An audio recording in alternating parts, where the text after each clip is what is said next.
It-turisti li qed iżuru pajjiżna qed ifittxu iktar l-akkomodazzjoni privata milli dik kollettiva, jiġifieri lukandi. Dan ħareġ f'rapport li L-Akkomodazzjoni u BOV ppreżentaw lill-Awtorità tal-Lukandi u Ristoranti waqt diskussjonijiet dwar is-settur turistiku fit-tieni kwart tal-2016.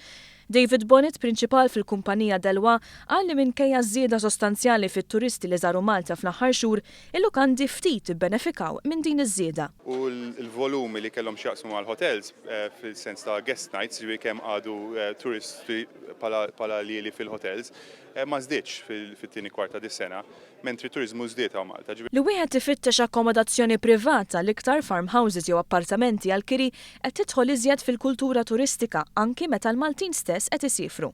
Skont Bonnet din it-tip ta' akkomodazzjoni hija ferm iżjed prattika għal familji li jiġu għal xi btala flimkien kif ukoll tiggarantixxi l-privatezza.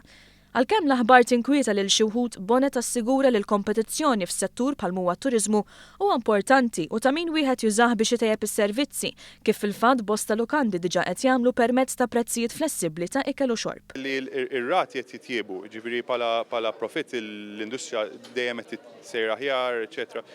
Ovvjament il-konsern huwa li jekk is-supply ġifieri qed jiżdiedu n-numru ta' kmamar għax il-hotels qed jibnu iktar solari, qed jinbnew iktar hotels u s-suq ma jikbirx, ovvjament imbagħad ikollna naraw x'ħajjiġri għax l-istess numru ta' turisti qed jiġi qed jittieħed mill-numru kbar ta' hotels. Allura ovvjament imbagħad jibdew jonqsu l-profitti tal-hotels stess. Appell li sar waqt il-preżentazzjoni kien dak li għalkemm wieħed għandu jaċċetta l-kompetizzjoni mill-akkomodazzjoni privata ma jistax jintesa' l-fatt li ammont sostanzjali ta' dawn qed joperaw mingħajr il-liċenzja meħtieġa.